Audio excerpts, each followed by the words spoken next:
Ashwin Sweets and Snacks Christmas Collection 2025. Order now. All India delivery available.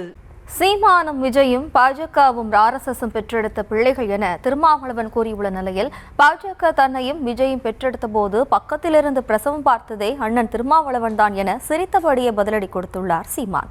தான் போலி தமிழ் தேசியவாதி என காலங்காலமாக திருமா பேசி வருவதாக கூறிய சீமான், தான் கிறிஸ்துவ கைக்கூலி, இஸ்லாமிய கைக்கூலி, இந்துக்களுக்கு எதிரி என லிஸ்ட் இன்னும் பெருசா போகும் எனவும் கலாய்த்தார். பெரியாரின் பிள்ளை, அம்பேத்கரின் பிள்ளை. அதனால்தான் அந்த சனாதன சக்திகளுக்கு துணை போகக்கூடிய வகையில் சீமானும் விஜயும் செயல்படுகிறார்கள் என்பதிலே எந்த சந்தேகமும் இல்லை. அவர்களுடைய செயல் திட்டம், அவருடைய அரசியல், அவருடைய போக்கு அனைத்தும் பிஜேபி, ஆர்எஸ்எஸ்க்கு துணை போகக்கூடியதாக இருக்கிறது என்பதுதான் யதார்த்தமான உண்மை. இதை தமிழ்நாட்டு மக்கள் புரிந்து கொள்ள வேண்டும். இவர்கள் ஒருபுறம் தமிழ் தேசியம் பேசுவது போல் அவர்கள் நாடகமாடுகிறார்கள். இவர்கள் ஒருபுறம் தனித்து நாங்கள் இயங்குகிறோம், திராவிட அரசியலையும் பேசுகிறோம், பெரியார் அரசியலையும் பேசுகிறோம் என்று சொல்லுகிறார்கள். ஆனால் இதுவரையில் பிஜேபி பற்றியோ ஆர்எஸ்எஸ் பற்றியோ இதுபோன்ற சனாதன சக்திகளின் கிறிஸ்தவ மக்களுக்கு எதிரான தாக்குதலை பற்றியோ ஏதாவது விஜய் வாய் திறந்திருக்கிறாரா? ஏன் பேசவில்லை? அவர் கொள்கை எதிரி என்கிறார். கொள்கை எதிரி என்றால் அவர்களை கொள்கை அடிப்படையிலே விமர்சிக்க வேண்டிய ஒரு தேவை இருக்கிறதா இல்லையா? கண்டிக்க வேண்டிய நேரத்தில் கண்டிக்க வேண்டுமா இல்லையா? கண்டிக்க முடியாது. ஏனென்றால் அவர்களுக்கு இடையிலே அப்படி ஒரு உறவு இருக்கிறது என்பதுதான் உண்மை. அதேபோல பிராமண கடப்பாறையை கொண்டு பெரியார் இருப்பை தகர்ப்பேன் அப்படிங்கிறது தமிழ்நாட்டுக்குள்ள வேடிக்கை பார்க்க முடியாது. இந்த அரசியல் சாதாரணமான அரசியல் அல்ல. அவர் பேசுவது பெரியார் அரசியல் என்பது எளிய மக்களுக்கான அரசியல், விளிம்பு நிலை மக்களுக்கான அரசியல். இதுதான் பிஜேபியினுடைய அரசியல். அவர் பிராமணர் என்கிற கடப்பாறையை கையில் எடுக்க போகிறாரா அல்லது அவரே பிராமணர்களின் கடப்பாறையாக மாறப்போகிறாரா என்கிற கேள்வி எழுகிறது.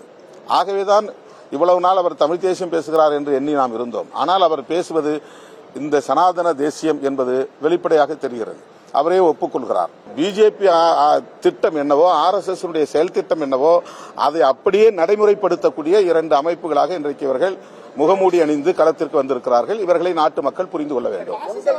இன்னைக்கு தமிழ்நாட்டுக்குள்ள பிஜேபி இந்த அளவுக்கு ஆட்டம் போடுவதற்கு காரணமே அதிமுக தான். அதிமுக செய்திருக்கிற மிகப்பெரிய துரோகம், தமிழின துரோகம். இது என்ன பிரசவம் பார்த்தது எங்க அண்ணன் தான். தம்பி விஜய் என்னையும் பிஜேபி பெறும்போது பக்கத்தில் இருந்து பிரசவம் பார்த்து விட்டது எங்க அண்ணன் தான். புரியுதா தம்பி? நான் யாருன்னு நீங்க என்கிட்ட தான் கேட்கணும். இத புரியுதா? தமிழ் தேசியம் பேசிக் கொண்டிருந்தார் என்று நினைத்தேன் அப்படிங்கிறாங்க. காலங்காலமா அவர் என்னை போலி தமிழ் தேசியவாதின்னு தான் பேசிட்டு இருந்தாங்க. நாங்க கூட எங்களை போலி தமிழ் தேசியவாதிகள் என்று கூலி திராவிடர்கள் கூவி திரிகிறார்கள் பேசினேன். விடுங்க தம்பி. அவர் ஆர்எஸ்எஸ் பிஜேபின்னா நான் ஆர்எஸ்எஸ் பிஜேபியா? அவன் என்னை கிறிஸ்தவன்பா, இஸ்லாமிய கைக்கூலிம்பேன், கிறிஸ்தவ கைக்கூலிம்பேன், அவன் இந்துக்களுக்கு எதிரிம்பேன், நீ என்னை இந்து அந்த ஆர்எஸ்எஸ் கைக்கூலிம்ப. ஆனா ஒரு வயலும் 10 பைசா அது இல்ல. இந்த பொதுக்குழு நடத்த காசு இல்ல, திறன் நிதியில திரட்டிக்கிட்டு இருக்கோம். எவனாவது கூலியை கொடுத்துட்டு பேசு. என்னப்பா கூலின்றது? அதை விடுங்க. அண்ணன் தானே பேசுறாரு, பேசிட்டு போறாரு. Ashwin Sweets and Snacks Christmas Collection 2025. Order now. All India delivery available.